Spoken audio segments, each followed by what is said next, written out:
dipersembahkan oleh Pemirsa, tim liputan Java Overland kali ini mendatangi sebuah boarding school di Sleman, Yogyakarta. Para santri tidak hanya dididik agar cerdas secara intelektual, emosional, dan spiritual, namun juga dilatih untuk bisa mandiri berwirausaha. Yogyakarta dikenal sebagai kota pelajar, bukan sekedar julukan, karena selain memiliki banyak perguruan tinggi terkemuka, masyarakatnya pun juga terkenal berpendidikan. Assalamualaikum, salam sejahtera kepada Anda semua, semoga bahagia di hari yang indah. Selain menuntut ilmu, para santriwan dan santriwati di Muhammadiyah Boarding School Sleman, Yogyakarta ini juga dilatih untuk dapat mandiri dengan berwirausaha setelah terjun di masyarakat. Kita akan melihat apa saja pemberdayaan yang dilakukan oleh para santriwan dan santriwati.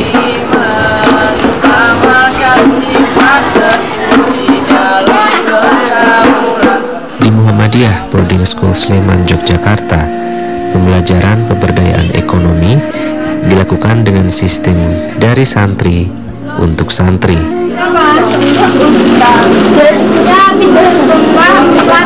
Jadi seluruh ekonomi dikelola oleh pondok pesantren dan untuk kepentingan pondok pesantren. Dan ini anak-anak juga kita latih untuk tentang bagaimana mengelola ekonomi itu sendiri. Kadang-kadang anak kita libatkan untuk ikut melayani koperasi itu, melayani teman-temannya. Kemudian selain itu kita juga mengembangkan perikanan, tata buka, jurnalistik itu kita beri, sehingga nanti setelah pulang atau setelah selesai dari pondok pesantren mungkin punya modal sedikit tentang tata buka. Kalau memang dia punya minat, bisa dikembangkan di kemudian hari. Dalam adonan. Untuk yang laki-laki kita ajarkan elektronika. Santri di sini santri yang memang mencakup 3 aspek tersebut. Jadi dia bukan hanya cerdas dari sisi kognitif, tapi jadi afektif dan psikomotoriknya dia juga cerdas. Dia bukan hanya cerdas secara intelektual, tapi juga cerdas secara emosional dan spiritualnya.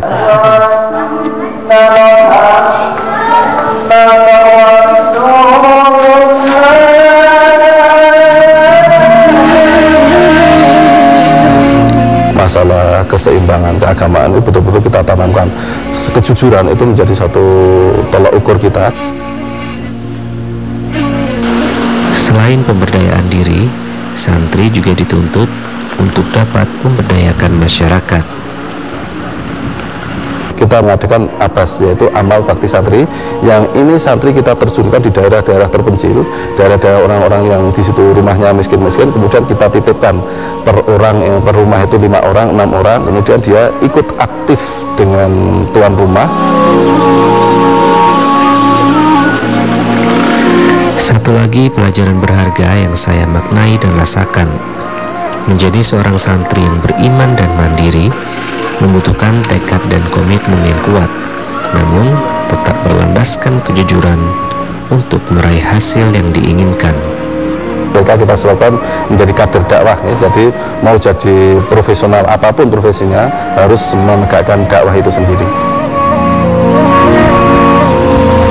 Kegiatan ekonomi dalam Islam diatur dengan prinsip ilahiyah, yakni apa yang ada di alam harus dimanfaatkan untuk sebaik-baiknya kepentingan manusia. Nilai berusaha inilah yang saya dapatkan setelah mengunjungi Muhammadiyah Boarding School di Sleman, Yogyakarta. Sampai jumpa dalam perjalanan tim Java Overland di kota-kota selanjutnya.